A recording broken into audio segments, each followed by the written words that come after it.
नरोत्तमं देवी सरस्वती व्यास तदा जयमुदीरयेत् नष्टप्रायेषु अभद्रेषु नित्यं भागवत सेवया भगवतीरुत्तमश्लोके भक्तिर्भवति नैष्ठिकी मुखं करोति वाचालं पङ्गुलं गायत्रीगिरि यत्कृपापरं वन्दे श्रीगुरुदिनतारिणे परमानन्दमाधवं श्रीचैतन्य ईश्वरं हरियं तस्स हरियं तस्स हरियं तस्स। ओं नमो भगवते वासुदेवाय ओं नमो भगवते वासुदेवाय ओं नमो भगवते वासुदेवाय। একটা গজেন্দ্র স্তব শ্রীমদ্ ভাগবতম স্কন্ধ ৮ অধ্যায় ৩ গজেন্দ্র স্তব। গজেন্দ্র হাতি কিভাবে একটা জানোয়ার মানে একটা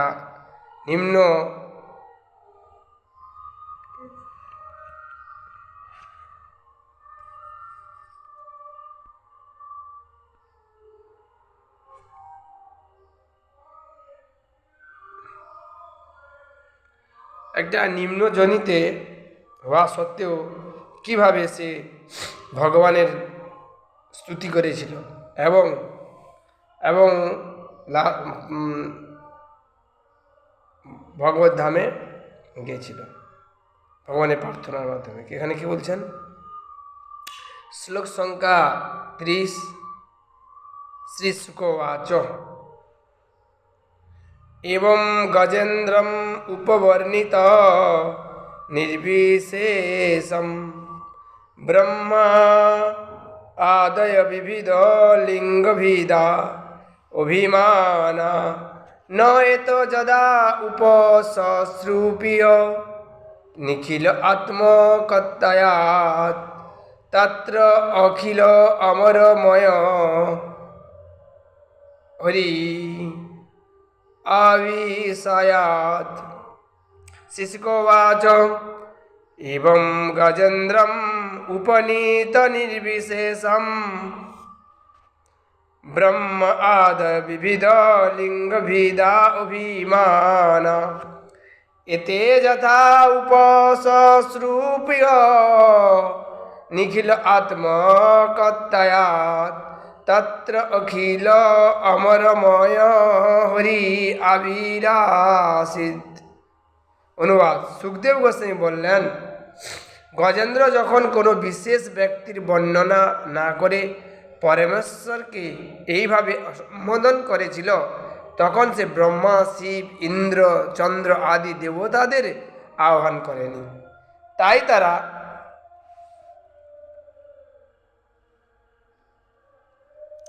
তারা কেউ তার কাছে আসেনি। কিন্তু ভগবান শ্রীহরি হচ্ছেন পরম পুরুষোত্তম পরমাত্মা, তাই তিনি গজেন্দ্রের সম্মুখে আবির্ভূত হয়েছিলেন। এখানে কি ছিল প্রভুপাদ? গজেন্দ্র এই বর্ণনা থেকে কি আমরা বোঝা যায় যে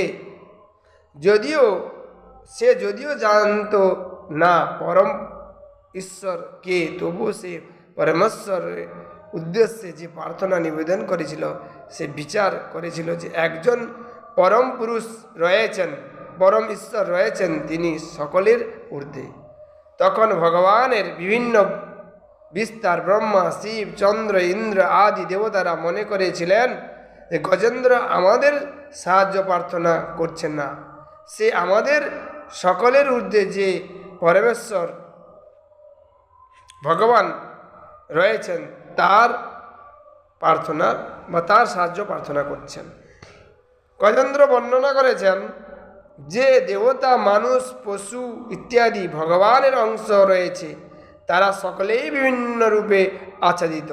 দেবতারা যদিও ব্রহ্মাণ্ডে বিভিন্ন বিভাবের অধ্যক্ষ, গজেন্দ্র বিবেচনা করেছিল যে তারা কেউ তাকে রক্ষা করতে সমর্থ নন।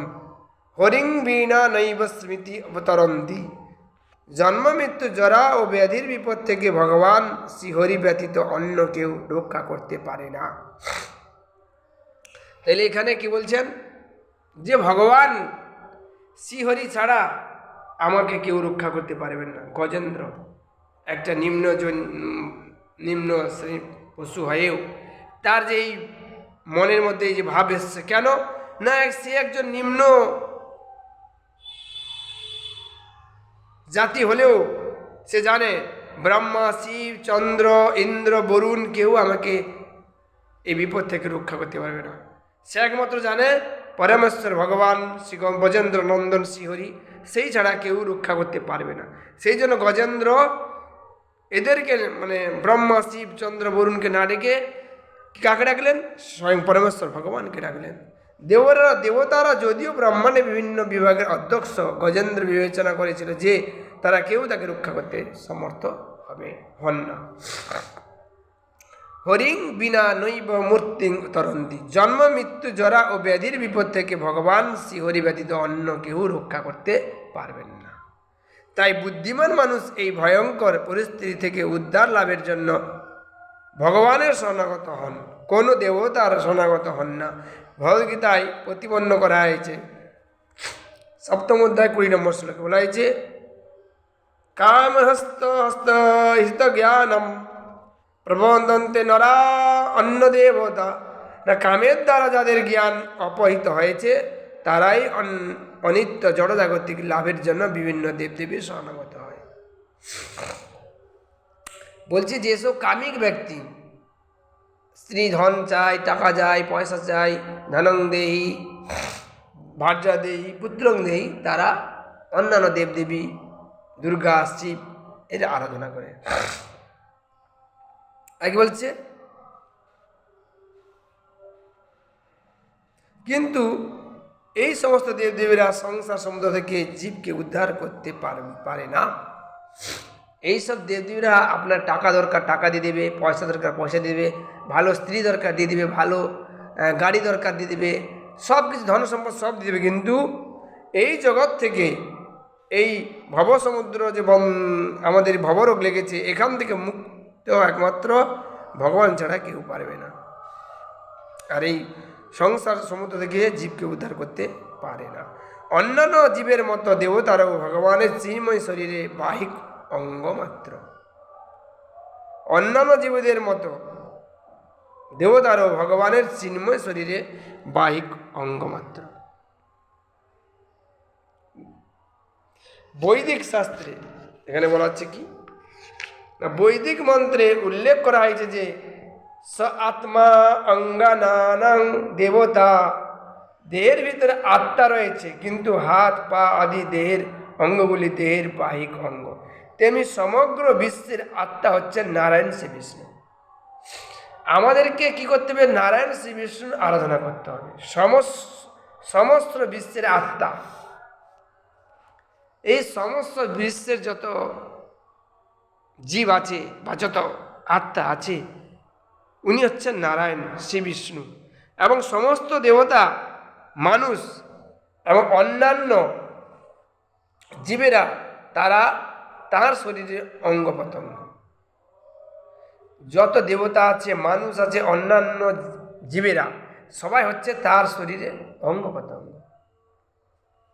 তাহলে একটি গাছ যেমন তার মূলের শক্তির উপর নির্ভর করে বেঁচে থাকে এবং সেই মূলে জল দিলে যেমন সমগ্র গাছটি পুষ্টি সাধন হয়, তেমনি সব কিছু আদি মূল ভগবানের আরাধনা করা উচিত।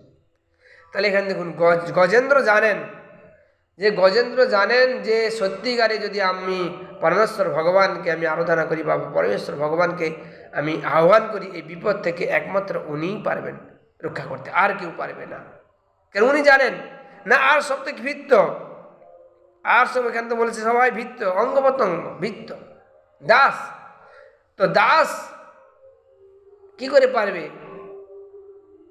নিজে আমরা তো নিজে দাস, আমরা কি করে পারবো? যে মালিক সেই একমাত্র পারবেন এই ভবরোগ থেকে দূর করা। তেমনি সব কিছুর আদি মূল ভগবানের আরাধনা করা উচিত। যদিও ভগবানকে প্রাপ্ত হওয়ার অত্যন্ত কঠিন, তবু তিনি আমাদেরকে অত্যন্ত নিকটে রয়েছেন, কারণ তিনি আমাদের হৃদয়ে বিরাজ করেন। আমাদের হৃদয়ে পরমাত্মা রূপে বিরাজ করেছেন, প্রতিটি জীবের মধ্যে একটা ক্ষুদ্র থেকে ক্ষুদ্র পিপিলিকা পর্যন্ত। ভগবান যখনই বুঝতে পারেন যে কেউ সম্পূর্ণরূপে তার শরণাগত হয়ে তার অনুগ্রহ ভিক্ষা করছে, তখন তিনি স্বাভাবিকভাবে তৎক্ষণাৎ সক্রিয় হন।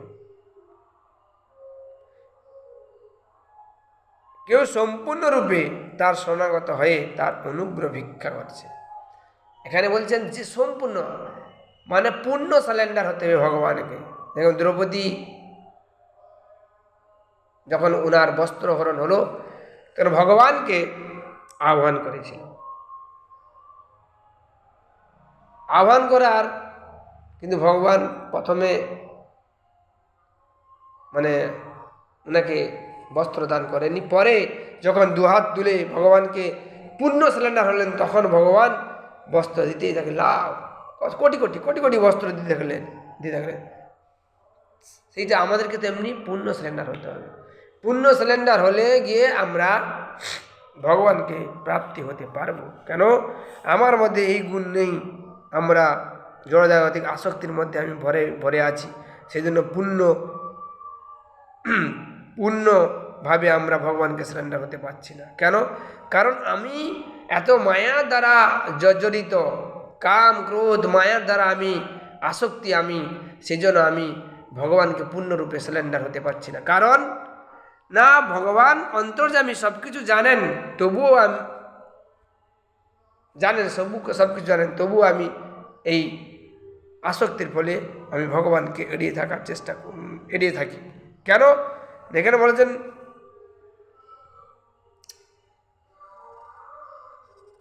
তাই দেবতারা যদিও গজেন্দ্রকে সাহায্য করতে আসেনি, কিন্তু ভগবান তার ঐকান্তিক প্রার্থনা শুনে তৎক্ষণাৎ সেখানে উপস্থিত হয়েছিলেন। মানে শুনুন, ভগবান অন্তর্যামী। গজেন্দ্র যে সংকটে পড়েছিল সরোবরে, কুমির তাকে 1000 বছর যুদ্ধ ছিল গজেন্দ্র আর কুমিরের, সে একদম ক্লান্ত হয়ে গেছে।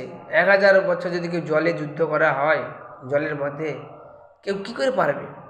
একমাত্র কুমির ছিল জলের প্রাণী, ওর এতটা ওখান থেকে খাবার পাচ্ছে, জল খাচ্ছে, সব কিছু খাচ্ছে, পুষ্ট মানে শক্তি পাচ্ছে, কিন্তু হাতি তো শক্তি পাচ্ছে না, খাবার পাচ্ছে না, ঠিকমতো জল পাচ্ছে না, এর থেকে ওর পা ধরে যাচ্ছে, রক্তাক্ত হয়ে যাচ্ছে। তো কী করে? তারা তো বলক্ষীণ হয়ে যাচ্ছে।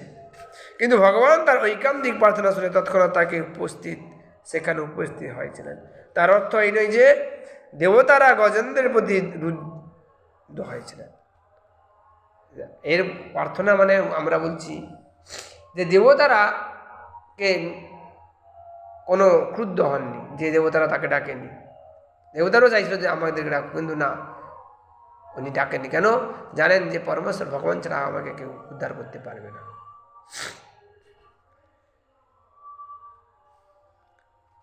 প্রকৃতপক্ষে যখন ভগবান শ্রী বিষ্ণুর পূজা হয় তখন সমস্ত দেবদেবী পূজিত হন। যদি আমরা ভগবান শ্রী বিষ্ণুর পূজা করি, ভগবান শ্রীকৃষ্ণের আরাধনা করি, হরিনাম জপ করি, কীর্তন করি, তাহলে সমস্ত দেবদেবী প্রসন্ন হন। যস্মিন তুষ্টে জগৎ তুষ্টম, ভগবান যখনই তুষ্ট হন তখন সকলেই তুষ্ট হন। এখানে বলা হয়েছে যথা তর মূল নিষেচনে ত্রিপন্তি তৎস্কন্দ ভুজ পাশাখা প্রণোপহরা রাজ্য যস্যেন্দ্রিয়াণং তথৈব সর্বানুমুচ্যতে যা। না, বৃক্ষের মূল দেশে জল সিঞ্চন করা হলে তা স্কন্দ, শাখা ইত্যাদি সঞ্জীবিত হয়। বৃক্ষে মানে গাছের গোড়ায় জল দিলে তার লতা পাতা ডালা পালা শাখা সব জায়গায় গিয়ে জল পায়। এই উদরে আহার্য দ্রব্য প্রদান করলে যেমন সমস্ত ইন্দ্রিয় তৃপ্তি সাধন হয়, তেমনি ভগবত ভক্তির মাধ্যমে ভগবানের আরাধনা হলে ভগবানের বিভিন্ন অংশ দেবদেবীরাও আপনা থেকে তুষ্ট হয়। বলছেন যেগুলো আমরা প্রসাদ গ্রহণ করি, পেট ভরলে আমাদের শরীরের প্রত্যেকটি অঙ্গ প্রত্যঙ্গ কাজ করে। আমরা ভগবানের সেবা করতে পারি, হাত দিয়ে পা দিয়ে ভগবানের মন্দির মার্জন করতে পারি এবং পরিক্রমা করতে পারি, চোখ দিয়ে ভগবানকে দর্শন করতে পারি, আমরা সব কিছু এগুলো পারি। আর কি না, আর এখানে কি বলছেন, শ্রীমদ্ ভাগবতমে ভগবান যখন পূজিত হন তখন সমস্ত দেবতারা সন্তুষ্ট হন। যখন ভগবানকে আমরা পূজা করি, আরাধনা করি, ভগবান সন্তুষ্ট হলেন, সমস্ত দেবদেবী সন্তুষ্ট হন। শিল প্রভুপাদ কি যায় না, এইটা হচ্ছে কি গজেন্দ্র, বিশেষ গজেন্দ্র লীলা, এত আমাকে ইন্টারেস্ট লেগেছে। আমি প্রথমবার শ্রীমদ্ ভাগবতম গজেন্দ্র মোক্ষ লীলা অধ্যয়ন করছি এবং এত ইন্টারেস্ট লাগছে যে গজেন্দ্র কিভাবে এই জড় জগৎ থেকে, সে জড়জগৎ তো ছিল না, সে ছিল স্বর্গলোকে। তো সেখান থেকে ও উনি প্রার্থনা করে ভগবত ধামে চলে গেলেন সরাসরি। আর আমরা এই বদ্ধজীব, আমরাই সেই বদ্ধজীব হয়ে এখানে আছি।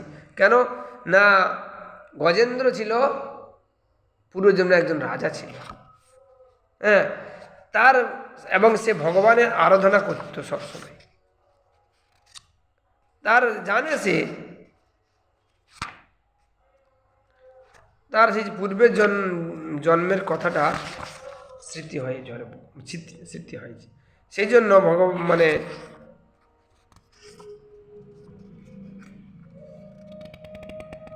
আর একটা শ্লোক, প্রথম শ্লোকে বলছেন, নম ভগবতে তস্মে যত তচ্চিদাত্মকম পুরুষাদিবীজায় পরেশা ভিধিময়ী। গজেন্দ্র বলছেন, ওং নমো ভগবতে তস্মে যত চিতাত্মকম পুরুষায় আদি বীজায় পর ঈর্ষায় অভিধিময়ী। কি বলছেন? বলুন, আমি পরম পুরুষ বাসুদেবকে আমার সশ্রদ্ধ প্রণতি নিবেদন করি। ওম নমঃ ভগবতে বাসুদেব।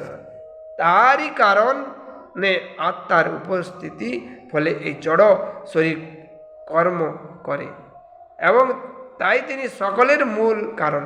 তিনি ব্রহ্মা, শিব আদি মহাপুরুষদেরও পূজনীয় এবং তিনি প্রতিটি জীবের হৃদয়ে প্রবেশ করেছেন। আমি তার ধ্যান করি। এখানে গজেন্দ্র বলছেন যে আমি ভগবানের ধ্যান করি। কেন না, শিব ব্রহ্মা আদি উনার তো রয়েছেন পূজনীয়, কিন্তু আমি ধ্যান করি ভগবানের। কেন এখানে বলা হয়েছে?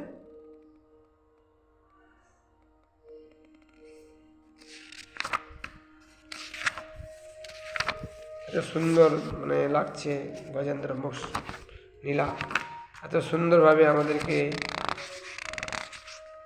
ইন্টারেস্ট লাগছে পড়তে। তারপরে গজেন্দ্র আবার তিনি ভগবান এসে উদ্ধার করলেন কুমিরকে এবং গজেন্দ্রকে। গজেন্দ্র পূর্বজন্মে বিধান্ত, গজেন্দ্র ছিল কুমিরের গন্ধর্ব, কুমির ছিল গন্ধর্ব দেশ, আর গজেন্দ্র